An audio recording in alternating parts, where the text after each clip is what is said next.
Hello everybody, Skyrim here, back again with another Diablo Immortal video.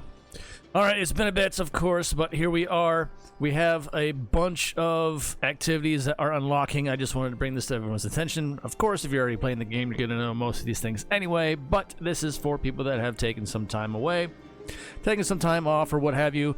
And honestly, I don't blame you for some of these, of course, but now we finally get our monthly event center. So we finally have the new event center in the game. It took them, I don't know why they waited so long to activate this one. The other one ended on the 31st of May, and for some odd reason this one didn't activate until the 4th of June. So I don't know why there was that gap. Usually they're back to back to back to back, but whatever, here we are. This is the new one. Get on it. All the stuff is available, and don't forget on the task tab here for the Infernal Trials, Survivor's Bane is the time-specific event here, so make sure you get this one and everything completed that is required here for all your points and within the time span here before this one disappears again. And Survivor's Bane is one of the better ones, honestly, anyway. So there is that. Don't forget that. And then, of course, the usual standard fare with the weekly tasks. This is easily accomplished. Defense of Sirengar, another one that's pretty simple and straightforward to the point. I do this one by myself, so it's really, really easy to do. The only one that's kind of a pain is participate in castle defense for at least 10 minutes. This is just unnecessary. I really wish they would take this one out, but of course that's the largest point gain because you have to literally just stick it out for 10 minutes. And count the clock, you know, and yeah, that one could be done differently. It really does need to be done differently. That's just a waste. All right, back around to the well, the anniversary event, I suppose, if you want to call it that. Okay, this is still ongoing, of course. There was some weird on this one here for the Butcher. The Butcher is unlocked now as of this recording. This one had been dated the 3rd of June. And for some reason, there was some conflicting reports. I didn't do this one. I waited until the 4th, the day after, and for good reason. I'll explain why. But the Butcher, I heard, wasn't unlocked until, for some until later. So I don't know if it was a global time-gating, weird, slow release or what happened there.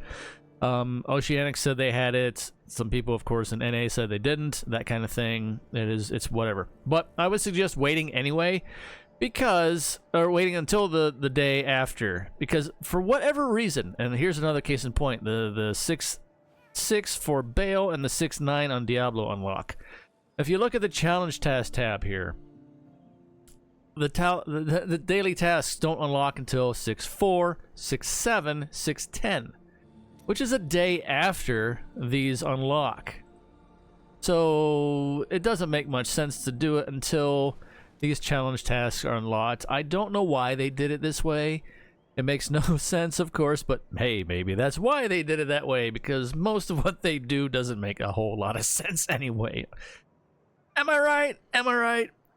Anyway, but yeah, so I'd wait. I'd honestly wait, and that's why I waited to do the Butcher challenge task. I'm going to do that now since it is the 4th, and I will knock these ones out pretty easily enough. This one's funny as well. It happened with Skarn. It's probably going to happen with the Butcher. You can do it. Let's see, defeat the Butcher twice in a party. I did it one time by myself, and then one time in a party, and that still counted for this. So take it however you want. And then, of course, the 3-minute one. So there you go.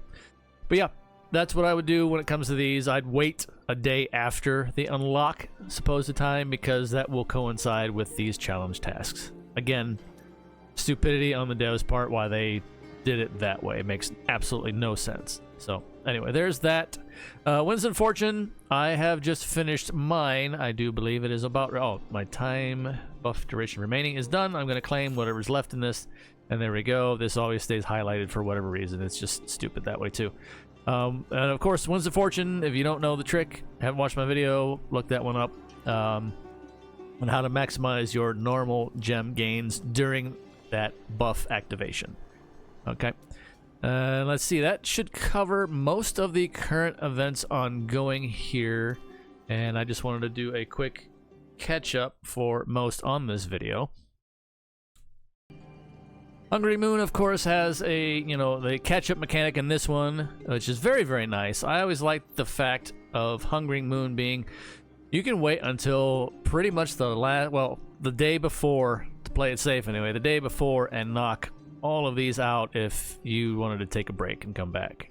That's what I really, really like about this. As far as Hungry Moon is concerned, that I'd like to see that implemented in other things, but of course they do want a constant cycling in and out of players at all times in general. So I understand that, but this one is nice because this stuff is always here until you finish it or until time expires. So that one's always nice. And of course, a friendly reminder, if you want to do this one, a lot of people are and rightfully so, I think we all have the same feelings on this one. The set item reforging, yeah, so do it if you want. Honestly, you're not really missing out on anything. I did manage, I think, to get a triple roll finally myself at random on an amulet that I had, and I just tried it because I already had 3 copies in my stash.